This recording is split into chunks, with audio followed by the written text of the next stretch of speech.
And the show started on a funny note when we had Sako, the comedian. Now we're starting on a serious note. We're going straight to the front page review. We're looking at all those headlines from the past week. And I have with me two social commentators, regular on the show, Boladale Adekoya. Welcome to Rubbin Minds. It's a pleasure to be back. And also Ahmed Agbabiaka. Welcome. Thank you for having me, Isabella. Yes, so a lot on the table, and I can imagine you guys are prepared. We have the Fulani herdsmen issue, we have the Niger Delta issue, we have the budget. I think that's what everybody has been talking about. Like, when will this budget be passed? Especially as we come very close to the May 29th, first year anniversary of the APC-led government. So let's start off with the budget. Let's start off with the money. A long time coming. What are your views? Do you think it's going to be implemented 100% like it has been promised? Let's be sincere with ourselves. Pragmatically, it is not possible the project will get even a 90% implementation. Why do you say not even 90%? Now, if it's taking them this long to get the budget right, surely they must be ready to implement it 100%. No, there are a lot of things that go into budget implementation. And I think one of the mitigating factor is going to be bureaucracy. The money is going to be released in batches, and it's going to go through ministries before there will be tender, before contracts are allocated, they are awarded, and the rest. So I don't really expect a 90% implementation. If it has not even happened in the history of Nigeria. Most budgets are usually the highest, most of them are between 60% to 70%. So we don't really get 90% implementation. So 100 is far-fetched. But what I would say is, I think it's a good sign that finally... So little faith. So if you had to predict, you'd say what percentage of the budget will be implemented? I mean, things are hard. The economy is biting. So surely the onus will be on the government to have 100% implementation to affect the common man. Well, that's what I said. I want to be pragmatic. I wouldn't want to place so much faith on the 2016 budget. Maybe 2017 budget, but 2016, if you look at where we're coming from, the whole issue of padding, and the whole crisis that followed the budget to this moment before it was passed. Even right till it was passed, there were still controversial issues that were not really clear-cut before it was passed. But I think it's a good thing. I think it's a good step for democracy, because this is the first time that we're having a proper scrutiny of the budget. And I think, by and large, I think we should praise majorly the issue between the executive and the legislative. Because everywhere in the world where democracy is really matured, you don't have a subtle relationship between the legislative and the executive. If you have that, that means they're going to run the country aground.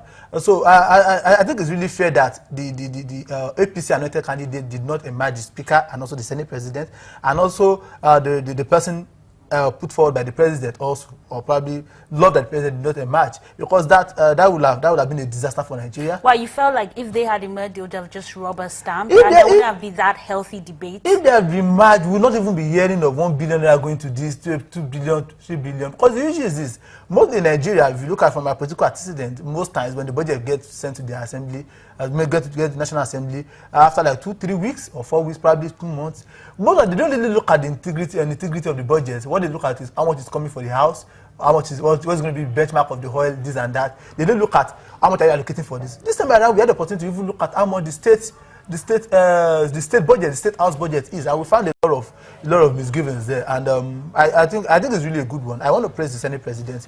I want to praise the Speaker of the House of Representatives. I think they've both done a great job. We should look at the implementation now. The onus is going to rely on the executive now to ensure that at least we have a 60 to 70% implementation. They've promised us heaven and earth. Now they have the opportunity, they have the money, they have the power. Now 6 trillion naira is a lot of money. I want to see them put it in good use, very good use. It's really important. So we've waited such a long time for the budget to be approved. Do you think this has affected the process of government? What would you say are some of the implications of just passing it now, even though, as you've said, it has been scrutinized? So I'd like Agbabiaka Ahmed to answer that. Well, thank you very much. I would like to start on a note by Bolade here. You see, I don't want to go by the statement or that phrase that the candidates of the party did not emerge in the National Assembly. Why? Why don't you want to go by that? As the reason why we are having the vibrancy. Okay, so you're saying whether or not emerged. Don't forget the reason why we had this delay was as a result of some corrupt inputs, distorted inputs into the budget. executive propose some particular project and all that, some elements in the National Assembly, both at the Senate and the House of Representatives, they deducted some amounts. They introduced some budgets that have not, some projects that have not been studied, and all that. So basically, they now the it's budget. it's a good thing. We have, if anybody else emerged as Senate President, whether it was the anointed one or not, we would still have this vibrancy. Or who would you say is responsible for this vibrancy in the House? Well, I want to commend the President. So everything for the whole of is the President. That if the President had not said, wait a minute, stop guys, let us scrutinize this line by line, yes, we wouldn't be here today. We wouldn't be here. That's the reality. Because before now, what we have is they pass the budget, perhaps as a result of the lack of will from the executive and the haste to want to do things and be seen to be doing stuff, to be doing things. We just have the budget from the National Assembly without details, and the President assents to it, and all things up. We have three major issues that do happen or affect the budgets in the past, and which I believe this government has been able to take care of. Able to take care of.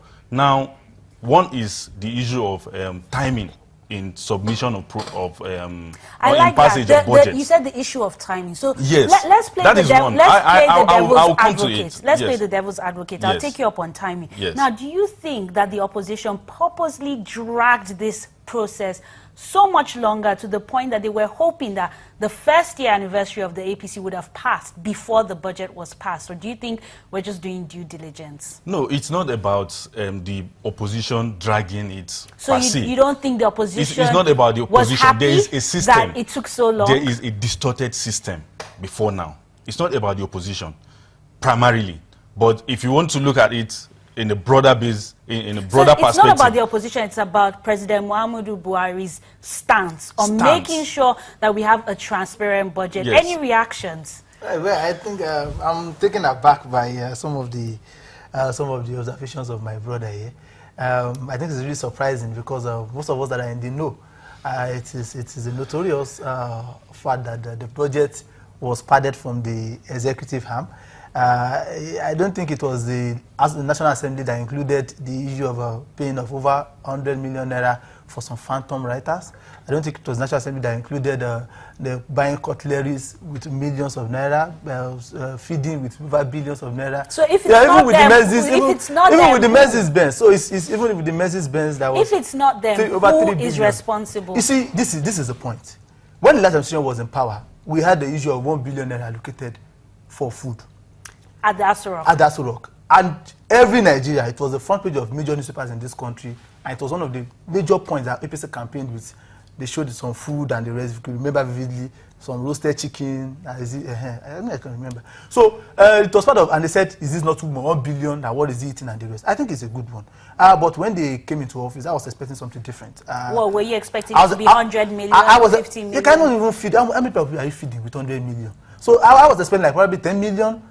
They're going to feed with 10 million, 20 million. 10 million. Look, I don't think there's a family in Lagos that feeds with 5 million naira in a year. But you average. Think, when you think about Aso Rock, they have a lot of people now, let's look at you have guests who come. Okay, let's look at 100 million. Let's believe they are eating chicken every day. 100 million naira. Fine, there's no problem with that. And you are budgeting over 1 billion naira. The problem is this: we fail to understand that the president does not prepare the budget. It's prepared by the civil servants, the permanent secretaries. So you're laying the blame for padding at the foot of the civil service. Don't get me wrong. What I'm saying is this: either the civil servant or not, they are answerable to who? To the executive, to political appointees in the ministries, the ministers and the rest. Who should have taken a second look at what they presented? That was the same blame we gave the last administration, the PDP government. So there's a collusion of some sort. What I'm saying between is the civil service if and they the now executive. fail to do that duty, that's sacred duty. Should we now blame the National Assembly for rejecting that? My brother is talking about presidential pardon. Usually when the National Assembly was their constituency project. That's the issue we had with them. It was National Assembly was not the one that included Mercedes purchase of Mercedes in the national budget. I think he wants to react, Ahmed. You're just listening. No, because it's so, You made me a listener here. That's why, you know, and I had to listen.